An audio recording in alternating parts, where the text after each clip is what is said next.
भारत की सड़कों पर सफर करना जिंदगी को खतरे में डालने जैसा क्यों है? क्या सड़कें खतरे में हैं या भारत की सड़कें खुद हमारे जीवन के लिए खतरा बन चुकी हैं?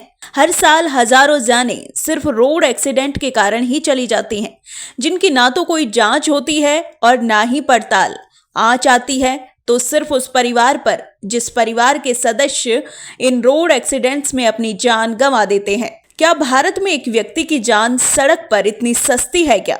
ये सवाल NSE 9 का सरकार से और सरकार में बैठे उन अधिकारियों से है जो कमरे में बैठे बैठे नियमों को लागू करके खुद चैन की नींद सोते हैं, फिर उच्च अधिकारियों के सामने शाबाशी लेकर अपने मुंह मियां मिट्ठू बन जाते हैं। बाकी हकीकत आपके सामने है। सड़क हादसों के ये आंकड़े बताते हैं देश की हकीकत, और खुद सड़क एवं परिवहन मंत्री नितिन गडकरी ने भी अब तो इस बात को कबूला है कि भारत में 50% जानें सड़क हादसों में जा रही हैं। सम्माननीय स्पीकर महोदय, ये जो एक्ट है मोटर व्हीकल एक्ट, ये कॉन्करेंट लिस्ट में है। जो कानून बनाने के अधिकार राज्य सरकार को है उसको स्टेट लिस्ट कहा जाता है, जो भारत सरकार बनाती है उसको सेंट्रल लिस्ट कहा जाता है, और जिसमें स्टेट और सेंट्रल दोनों करते हैं उनको कॉन्करेंट लिस्ट कहा जाता है। तो ये स्टेट गवर्नमेंट के अधिकार में है। मैं पंजाब सरकार को धन्यवाद दूंगा कि उन्होंने पॉजिटिवली प्रयास किया। आसाम सरकार ने भी एक्सीडेंट्स कम किए, पर मैं आपके सामने ये भी जानकारी देना चाहता हूँ कि देश में सबसे ज़्यादा एक्सीडेंट में मरने वालों की संख्या पे नंबर 1 पर है उत्तर प्रदेश, 23,652, टोटल एक्सीडेंट के 13.7%। दूसरे नंबर पर है तमिलनाडु, 18,347, 10.6%। तीसरा है महाराष्ट्र, 15,366 यानी 9%, और मध्य प्रदेश 13,798 यानी 8%। मैं विशेष रूप से इन चारों राज्यों के मुख्यमंत्रियों से या तो उत्तर प्रदेश के मुख्यमंत्री से मैं भी लखनऊ गया था, मेरी डिटेल बातचीत हुई, उन्होंने इसको सीरियसली लिया है। बाकी भी मुख्यमंत्रियों से बात करके इसके लिए कोशिश करेंगे। इसका ताजा उदाहरण हाल ही में राइजिंग राजस्थान के दौरान मुख्यमंत्री के काफिले की गाड़ियों का एक्सीडेंट होना है, जिसमें एक ASI सुरेंद्र सिंह को जान से हाथ धोना पड़ा।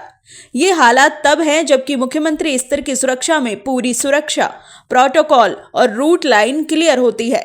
ऐसे में इतनी बड़ी दुर्घटना होना सवाल खड़ा करता है। जब मुख्यमंत्री स्तर पर यह हाल है तो आम आदमी की तो क्या ही बात है, ये छुपा नहीं है। केंद्रीय सड़क परिवहन मंत्री नितिन गडकरी ने संसद में माना कि भारत में सड़क हादसों का रिकॉर्ड सबसे खराब है। स्वीडन जैसे देश सड़क हादसों को 0 पर ले आए हैं, जबकि भारत में हादसे बढ़ते जा रहे हैं। गडकरी ने कहा, मैं अंतर्राष्ट्रीय कॉन्फ्रेंस में मुंह छिपाने पर मजबूर हूं। हर साल भारत में लगभग 1.5 लाख लोगों की मौत सड़क हादसों में होती है।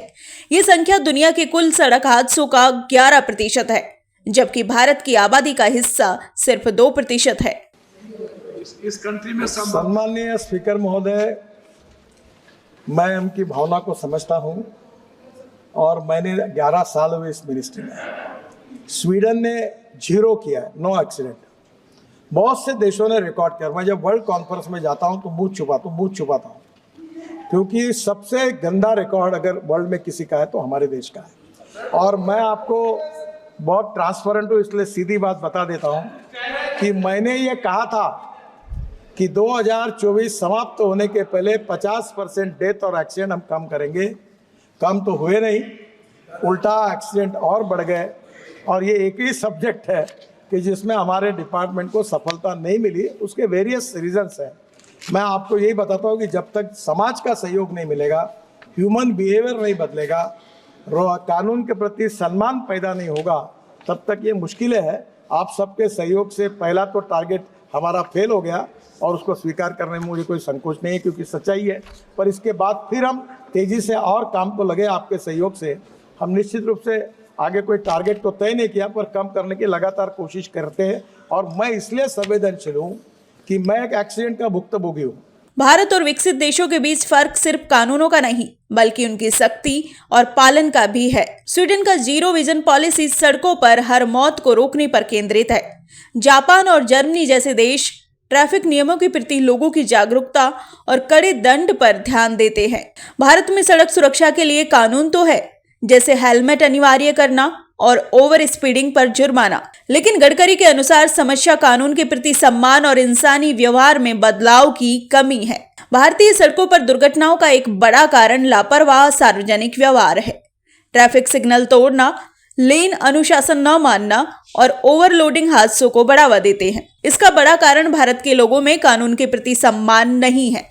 लोगों में ट्रैफिक सेंस नहीं है, जिससे उन्हें सड़क पर नियमों के साथ चलने का तरीका नहीं आता। इसका मुख्य कारण एक ये भी है कि हमारे देश में गाड़ी चलाने के लिए दिया जाने वाला ड्राइविंग लाइसेंस और इसकी प्रक्रिया बेहद आसान है। अगर आपको गाड़ी चलाना नहीं आता तो भी आप पैसे देकर लाइसेंस बनवा सकते हैं। ये सरकार और अफसरों की कार्यप्रणाली पर सवाल है। भारत में तो लाइसेंस उनके भी बन जाते हैं जिनके हाथ पांव भी नहीं होते।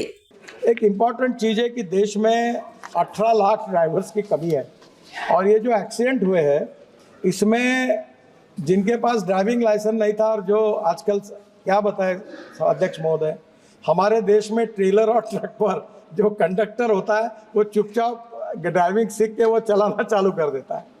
हम दुर्भाग्यवश मुझे कहना पड़ रहा है कि दुनिया में ऐसा जो देश है नंबर 1 पर जहां आसानी से ड्राइविंग लाइसेंस मिलता है उस देश का नाम भारत है। हम इसको सुधार रहे हैं, स्टेट गवर्नमेंट के सहयोग से इसको काफ़ी स्ट्रिक्ट करने की कोशिश कर रहे हैं और मेरा विश्वास है कि भी हमने एक तय किया है कि मैं सब मेंबर साहब को आह्वान करूंगा कि मैं आपको driving centre, driving training centre और फिटनेस सेंटर हर जिले में, हर तालुका प्लेस पे एक शुरू करने की योजना हमने बनाई है। उसमें आर्थिक मदद कर रहे हैं। करीब 75 हमने खोले हैं, अभी हमको 1000 खोलने के हैं।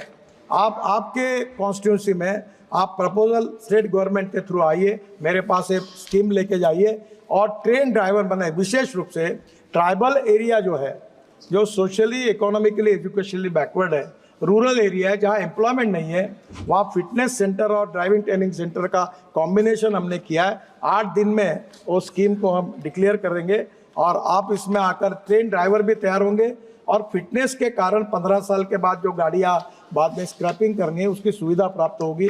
दोनों में आपके कॉन्स्टिट्यूंसी में इस उपक्रम के लिए आप सहयोग करें, ये भी मैं अनुरोध करता हूँ। गडकरी ने सड़क सुरक्षा के लिए नए उपायों की घोषणा की है, जैसे बसों में अंतर्राष्ट्रीय मानकों को लागू करना और इमरजेंसी उपकरण रखना। लेकिन क्या ये उपाय काफी हैं? और बस को चलाने वाले बस ड्राइवर अधिकतर मामलों में उतावलेपन वाली ड्राइविंग के कारण हादसों को न्योता देते हैं। सड़क सुरक्षा को बेहतर बनाने के लिए हमें न सिर्फ सरकार बल्कि जनता को ट्रैफिक नियमों के बारे में जागरूक करने की जरूरत है। साथ ही उनके अंदर कानून के प्रति सम्मान और ट्रैफिक सेंस डेवलप करने की जरूरत है। तब कहीं जाकर हम विदेशों से खुद को कम्पीट कर सकेंगे। तब तक भारत डेवलपिंग नेशन की श्रेणी में सबसे कम नियमों को पालन करवाने वाला देश ही माना जाएगा। सरकारों को चाहिए वो सिर्फ नियम लागू ही ना करें बल्कि उनका सख्ती से पालन करवाने पर भी ध्यान दें। NSE 9 के लिए पूजा शर्मा की रिपोर्ट, जयपुर।